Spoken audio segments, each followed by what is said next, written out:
दोस्तों, स्वागत है आप सभी का आपके अपने यूट्यूब चैनल सपना स्टडी आइडिया में। सो फ्रेंड्स, आज के वीडियो में हम लोग बात करने वाले हैं जो आपका हाल ही में एग्ज़ाम हुआ है यूजीसी नेट हिस्ट्री का 10 जनवरी 2025 को। तो उसका आज हम लोग क्वेश्चंस को डिस्कस करने वाले हैं। तो देखिए यहाँ पे फर्स्ट क्वेश्चन है। क्वेश्चन देखिए यहाँ पे कर रहा है कि किस वर्ष में बंकिम चंद्र चटर्जी का प्रसिद्ध उपन्यास आनंद मठ प्रकाशित हुआ। यहाँ पे देखिए ऑप्शंस कर रहा है 1880, 1881, 1882, 1883। तो दोस्तों अगर बात करें यहाँ पे करेक्ट आंसर की, तो आनंद मठ उपन्यास जो है 1882 में यहाँ पर आया था। तो इसीलिए यहाँ पर ऑप्शन नंबर यहाँ पर 3 बिल्कुल करेक्ट हो जाएगा, 1882। ओके, चलिए देखते हैं हम नेक्स्ट क्वेश्चन। तो देखिए हम नेक्स्ट यहाँ पे है क्वेश्चन नंबर 2। क्वेश्चन देखिए कर रहा है कि हम विजयनगर में नायक प्रणाली को सामंती प्रणाली के रूप में क्यों देख सकते हैं। यहाँ पर देखिए ऑप्शंस कर रहा है, नायकों की नियुक्ति राज्य द्वारा नहीं की जाती थी, नायकों का स्थानांतरण शासक द्वारा नहीं किया जाता था, नायक विजयनगर राज्य से पहले से थे, सभी नायक कला और मंदिरों के बड़े संरक्षक थे। तो देखिए दोस्तों अगर बात करें यहाँ पर आंसर्स की, तो यहाँ पर ऑप्शन नंबर जो 2 है बिल्कुल करेक्ट हो जाएगा। नायकों का स्थानांतरण शासक द्वारा नहीं किया जाता था। तो देखिए विजयनगर साम्राज्य में नायक प्रणाली एक प्रकार की सामंती प्रणाली थी, जिसमें राजा ने सैन्य अधिकारी, जिसे नायक कहा जाता था, नियुक्त किए, जो अपने अधीन क्षेत्रों का प्रशासन चलाते थे। नायकों को भूमि दी जाती थी और वे बदले में राजा को सैनिक सेवा और कर प्रदान करते थे। और देखिए अगर यहाँ पे बात करें तो नायकों का स्थानांतरण आमतौर पर नहीं किया जाता था, जिससे वे अपने क्षेत्रों में स्वतंत्र शासकों की तरह कार्य करने लगे। धीरे धीरे कई नायक अर्ध स्वतंत्र हो गए, जिससे यह प्रणाली सामंती व्यवस्था जैसी लगने लगी।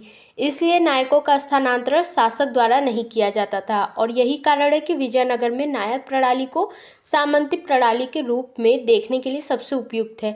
तो यहाँ पर ऑप्शन नंबर जो 2 है बिल्कुल करेक्ट हो जाएगा। ओके, चलिए नेक्स्ट क्वेश्चन देखते हैं। तो अब देखिए यहाँ पे क्वेश्चन नंबर 3 है। क्वेश्चन देखिए कर रहा है कि वर्ष 1857 के पूर्व ब्रिटिश काल के दौरान विद्रोहों पर विचार करें और उन्हें प्राचीनतम से प्रारंभ कर क्रमवार सजाए। तो देखिए यहाँ पे फर्स्ट करा है बंगाल तथा बिहार के संथालों का विद्रोह, बी देखिए करा कि बंगाल का सन्यासी विद्रोह, कोल्हापुर विद्रोह, वेल्लोर में सिपाही विद्रोह, विशाखापत्तनम विद्रोह। तो अब इनमें बताना है कि नीचे दिए गए विकल्पों में से सही उत्तर यहाँ पर कौन सा हो जाएगा। तो दोस्तों अगर बात करें यहाँ पे करेक्ट आंसर की, तो देखिए यहाँ पर ऑप्शन जो 3 है BDECA यहाँ पर बिल्कुल करेक्ट हो जाएगा। तो देखिए यहाँ पे पहले आएगा बंगाल का सन्यासी विद्रोह, जो देखिए 1763 से लेकर 1800 तक था। फिर उसके बाद आएगा डी वेल्लोर में सिपाही विद्रोह, 1806 में आया था। फिर उसके बाद आएगा ई ऑप्शन विशाखापत्तनम विद्रोह, 1830 में आया था। कोल्हापुर विद्रोह 1844 से 45 तक हुआ था। और फिर उसके बाद आएगा ए ऑप्शन बंगाल तथा बिहार के संथालों का विद्रोह, 1855 से 56 तक चला था। तो इसलिए यहाँ पर ऑप्शन नंबर जो 3 है यहाँ पे बिल्कुल करेक्ट हो जाएगा। ओके, चलिए अब देखते हैं नेक्स्ट क्वेश्चन को। तो देखिए अब यहाँ पे क्वेश्चन नंबर 4 है। तो क्वेश्चन नंबर 4 में देखिए एक तरफ है सूची 1 और दूसरे तरफ है सूची 2। इसमें देखिए मिलान करना है। तो अर्घटा, तमंचा, परगना, ईक, अस्पा, दुह, अस्पा। इसमें देखिए सूची 2 में करा युद्धाभ्यास, सिंचाई, प्रशासन, मनसबदारी। हमें बताना है कि नीचे दिए गए विकल्पों में से यहाँ पर कौन सा ऑप्शन यहाँ पर करेक्ट हो जाएगा। ओके, आंसर्स की बात करें तो यहाँ पर ऑप्शन नंबर जो 2 है बिल्कुल करेक्ट हो जाएगा। तो देखिए जो अर्घटा रहता है यह सिंचाई से संबंधित एक यंत्र था।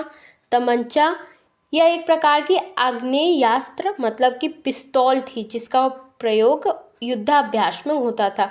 परगना की बात करें तो यह प्रशासन की एक इकाई थी। इकस्पा दुअस्पा यह मनसबदारी प्रणाली से संबंधित था, जिसमें घुड़सवारों की संख्या निर्धारित होती थी। ओके, नेक्स्ट क्वेश्चन देख लेते हैं। तो देखिए क्वेश्चन नंबर 5 है। भूमि और इसके उत्पाद पर अधिक दावों के क्रम में मुगल भारत में कौन भूमि का मालिक नहीं था। यहाँ पर ऑप्शंस देखिए करा खुद कास्ट, और सेकंड है पाही कास्ट, थर्ड है मुकर्री रियाया, या फोर्थ कह सकते हैं मुजारियन। तो देखिए दोस्तों, अगर बात करें यहाँ पे करेक्ट आंसर की, तो यहाँ पर ऑप्शन नंबर जो 4 है मुजारियन, यहाँ पर करेक्ट हो जाएगा। मुगल भारत में मुजारियन मतलब कि किसान जो किराए पर जमीन जोतते थे उन्हें मुजारियन कहा जाता था। भूमि के मालिक नहीं होते थे, वे भूमि को स्वामित्व में लिए बिना ही उसकी खेती करते थे और जमींदार या राज्य को लगान देते थे। तो यहाँ पर ऑप्शन नंबर जो 4 है यहाँ पर करेक्ट हो जाएगा। नेक्स्ट क्वेश्चन की बात करते हैं। तो देखिए अब यहाँ पर क्वेश्चन नंबर 6 है। तो क्वेश्चन देखिए कर रहा है कि निम्नलिखित प्रवृत्तियों को भारतीय इतिहास लेखन में उनके उदय के क्रम में सबसे पहले से नवीनतम तक व्यवस्थित करें। यहाँ पर देखिए ऑप्शंस यहाँ पर है 5 दिए गए हैं। इसमें बताना है कि कौन से विकल्प में इसको क्रमवार सही कर सकते हैं। तो देखिए यहाँ पर ए कह रहा है कि भारतीय इतिहास लेखन का मार्क्सवादी चरण, भारतीय राष्ट्रवादी इतिहास लेखन, सबाल्टर्न अध्ययन, प्राच्यवादी इतिहास लेखन, ब्रिटिश साम्राज्यवादी इतिहास लेखन। ओके, तो अभी इसमें देखिए अगर सही उत्तर की बात करें तो यहाँ पर ऑप्शन नंबर जो 3 है यहाँ पे करेक्ट हो जाएगा, DEBAC। तो देखिए सबसे पहले आएगा प्राच्यवादी इतिहास लेखन। ओके, तो देखिए यह 18वीं से 19वीं शताब्दी में यूरोपीय विद्वानों द्वारा भारतीय इतिहास के अध्ययन की शुरुआत हुई थी। नेक्स्ट बात करें तो नेक्स्ट पर आता है ब्रिटिश साम्राज्यवादी इतिहास लेखन। तो 19वीं शताब्दी में ब्रिटिश इतिहासकारों ने भारत को सभ्यता प्रदान करने की धारणा के साथ इतिहास लिखा था। नेक्स्ट की बात करें तो भारतीय राष्ट्रवादी इतिहास लेखन आता है। तो 19वीं शताब्दी के अंत और 20वीं शताब्दी की शुरुआत में भारतीय विद्वानों ने राष्ट्रवादी दृष्टिकोण से इतिहास लिखना शुरू किया था। मार्क्सवादी इतिहास लेखन फिर उसके बाद आता है। तो यह देखिए 20वीं शताब्दी के मध्य में भारतीय इतिहास के समाज आर्थिक विश्लेषण पर आधारित मार्क्सवादी दृष्टिकोण उभरा। फिर उसके बाद आता है सबाल्टर्न अध्ययन। तो यह देखिए 20वीं शताब्दी के उत्तरार्ध मतलब कि देखिए 1980 के दशक में इतिहास को शोषित वर्गों के दृष्टिकोण से देखने की प्रवृत्ति विकसित हुई थी। तो यहाँ पर ऑप्शन नंबर 3 बिल्कुल करेक्ट हो जाएगा। नेक्स्ट यहाँ पे देखते हैं क्वेश्चन नंबर 7 है। क्वेश्चन देखिए कर रहा है निम्नलिखित में से किस शासक ने दिल्ली सल्तनत में सन 1296 से 1316 के बीच शासन किया था। यहाँ पर देखिए अलाउद्दीन खिलजी हैं, बलबन है, इल्तुतमिश है, मोहम्मद बिन तुगलक हैं। ओके, तो इसके आंसर्स की बात करें तो यहाँ पर ऑप्शन नंबर जो फर्स्ट है अलाउद्दीन खिलजी यहाँ पर करेक्ट हो जाएगा। तो अलाउद्दीन खिलजी का समय काल की बात करें तो 1296 से लेकर 1316 तक था। ओके, चलिए नेक्स्ट क्वेश्चन देखते हैं। तो देखिए अब यहाँ पे क्वेश्चन नंबर 8 है। क्वेश्चन देखिए कर रहा है कलकत्ता के हिंदू कॉलेज के पहले विजिटर के रूप में किसे नियुक्त किया गया था। यहाँ पर देखिए ऑप्शंस कर रहा है H विल्सन 1823 में, डेविड हेयर 1816 में, लुइस विवियन डेजोरियो 1826 में, राजा राम मोहन राय 1820 में।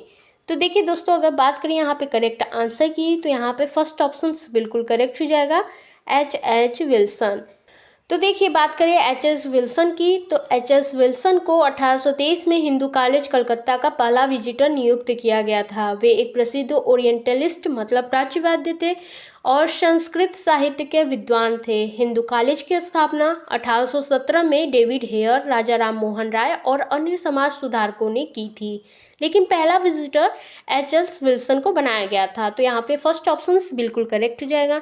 नेक्स्ट क्वेश्चन देखते हैं। तो देखिए नेक्स्ट यहाँ पर पूछा गया था क्वेश्चन तत्वार्थ राजावर्तिका के लेखक कौन थे। यहाँ पर ऑप्शंस देखिए करा है माधव, विद्यानंद अकलंका, हरिभद्र, महाबोधि, विराधर। तो देखिए दोस्तों अगर बात करें यहाँ पे करेक्ट आंसर की तो यहाँ पर ऑप्शन नंबर 2 बिल्कुल करेक्ट हो जाएगा, विद्यानंद अकलंका। ओके, नेक्स्ट यहाँ पे क्वेश्चन है। क्वेश्चन देखिए करा है कि निम्नलिखित में से कौन महापाषाण भूनिवेशनों के रूप में शैली को नहीं दर्शाता। यहाँ पे देखिए ऑप्शंस करा है महापाषाण तुम्ब, यज्ञ की वेदी, थर्ड करा है गर्त तुम्ब या प्रकार छिद्र। तो देखिए अगर दोस्तों बात करें करेक्ट आंसर की तो यहाँ पर ऑप्शन नंबर जो 2 है यज्ञ की वेदी यहाँ पे बिल्कुल करेक्ट हो जाएगा।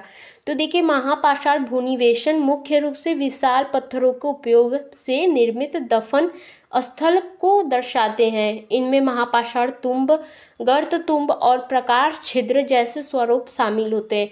यज्ञ की वेदी धार्मिक अनुष्ठानों से जुड़ी होती है, न कि महापाषाणकालीन समाधि संरचनाओं से। तो यहाँ पर ऑप्शन नंबर 2 बिल्कुल करेक्ट हो जाएगा। तो दोस्तों आज के वीडियो में बस इतने ही क्वेश्चंस मिले हैं। तो नेक्स्ट वीडियो में आगे के क्वेश्चन के साथ मिलेंगे। तब तक आप लोग इस वीडियो को लाइक करें, शेयर करें, और साथ ही साथ नए हैं चैनल पर तो चैनल को सब्सक्राइब करना ना भूलें। मिलता है नेक्स्ट वीडियो में, तब तक के लिए बाय बाय।